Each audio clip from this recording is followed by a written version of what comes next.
ప్రజల సమస్యల పరిష్కారం కోసం హుస్నాబాద్ మున్సిపల్ కార్యాలయం వేదిక కావాలని మంత్రి పొన్నం ప్రభాకర్ అన్నారు. సిద్దిపేట జిల్లా హుస్నాబాద్లో నూతన మున్సిపల్ కార్యాలయం భవనాన్ని జిల్లా కలెక్టర్ మను చౌదరి మున్సిపల్ పాలకవర్గంతో కలిసి మంత్రి పొన్నం ప్రభాకర్ ప్రారంభించారు. అనంతరం మున్సిపల్ చైర్మన్ రజిత, కమిషనర్ మల్లికార్జున్లను వారి క్యాబిన్లోని చైర్లలోని కూర్చోబెట్టి శుభాకాంక్షలు తెలియజేశారు. ఈ సందర్భంగా ఏర్పాటు చేసిన సమావేశంలో మంత్రి మాట్లాడుతూ పాత మున్సిపాలిటీ భవనంలోని పోస్ట్ ఆఫీస్, రిజిస్ట్రేషన్ ఆఫీసులను తీసుకువచ్చేలా జిల్లా కలెక్టర్ ఆదేశాలు ఇవ్వాలని కోరారు. 4 జిల్లాలకు కేంద్రంగా ఉన్న హుస్నాబాద్ ప్రధాన కేంద్రంగా మారాలని ఆకాంక్షించారు. హుస్నాబాద్ ప్రాంత అభివృద్ధికి ప్రారంభకులు బొప్పరాజు లక్ష్మీకాంతారావు అని ఆయన పేరును మున్సిపల్ భవనానికి పెడదామని, దీనిని పాలకవర్గం ఆమోదించాలన్నారు. హుస్నాబాద్ పట్టణంలోని ప్రధాన రహదారిలో షాపుల్లోకి వర్షపు నీళ్లు పోయే పరిస్థితి ఉండేదని ఉన్నతాధికారులను తీసుకొచ్చి అలాంటి పరిస్థితి రాకుండా కార్యాచరణ ప్రారంభించామన్నారు. భవిష్యత్తులో ఏ ఫంక్షన్ హాల్లో ఫంక్షన్ జరిగినా హుస్నాబాద్ మున్సిపాలిటీ నుండి స్టీల్ బ్యాంక్ ఇచ్చేలా కార్యాచరణ ఏర్పాటు చేయాలన్నారు. అలాగే నూతన భవనం ప్రారంభోత్సవం సందర్భంగా పాలక వర్గానికి శుభాకాంక్షలు తెలియజేశారు. పార్టీలకు అతీతంగా మున్సిపాలిటీ అభివృద్ధి కోసం 20 మంది కౌన్సిలర్లకి 50 లక్షల చొప్పున పనులు ఇచ్చామని అన్నారు.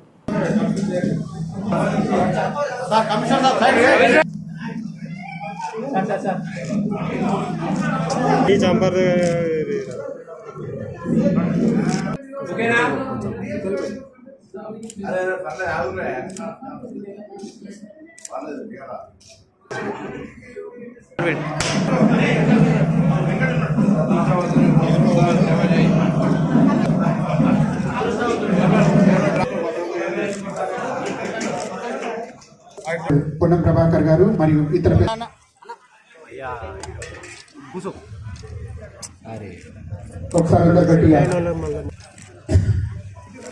మను చౌదరి గారిని వేదిక మీదకి సాధారణంగా ఆహ్వానిస్తున్నాం. అదేవిధంగా అదనపు పాలక సంఘం హుస్నాబాద్ గారు సింగిల్ విండో చైర్మన్ శ్రీ గారు, మాజీ జిల్లా పరిషత్ చైర్మన్ శ్రీ ఆకుల కానీ ఉద్దేశంతో ఎంతో శ్రమ కోర్చి మన ప్రారంభోత్సవానికి ఈ కార్యక్రమంలో మాజీ ఎమ్మెల్యే రాజలింగం గారు, పెద్దలందరికీ, ప్రతి ఒక్కరికి పేరు పేరున ప్రతి ఒక్కరికి పేరు గెలిచినప్పటి నుంచి కూడా ఏమేమి కార్యక్రమాలు తీసుకున్నాము, ఎలా ముందుకు పోయామనేది ఇప్పుడు అందరి ముందు అయిపోతుంటాయి. మండల అందరూ కూడా కలిసి మరి ఈరోజు వారికి మున్సిపల్ కార్యాలయానికి అప్పచెప్పడం, తదుపరి మున్సిపల్ భవనాన్ని నిర్మించుకున్నాం.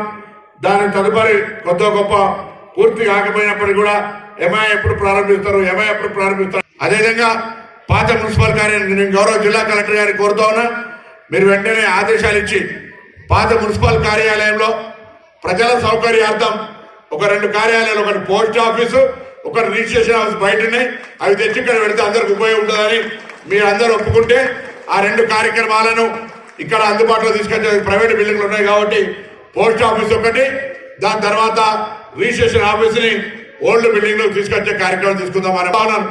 ప్రథమ సర్పంచ్ గా 3 సార్లు శాసనసభ్యుడిగా ఉన్నటువంటి బొప్పరాజు లక్ష్మీకాంతరావు గారి పేరుని ఈ మున్సిపల్ భవనానికి పెడదామని నా ఆలోచన ఉంది. మీరందరూ ఒకవేళ పాలకవర్గంగా ఆకారాల యొక్క సమన్వయంతో అభివృద్ధి అనేది నిరంతర ప్రక్రియ కొనసాగుతోంది. మీ అందరి ఆశీర్వచనంతో శాసనసభ్యుడిగా అయిన తర్వాత నా వంతు ప్రయత్నంగా 4 జిల్లాలకు కేంద్రంగా హుస్నాబాద్ ఉంది.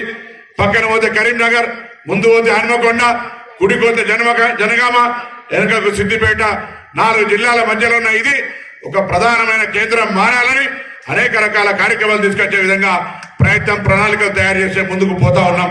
తప్పకుండా మీ అందరి సహకారంతో భవిష్యత్తులో టూరిజం ప్రకారంగా, పరిశ్రమల ప్రకారంగా, వ్యవసాయ ప్రకారంగా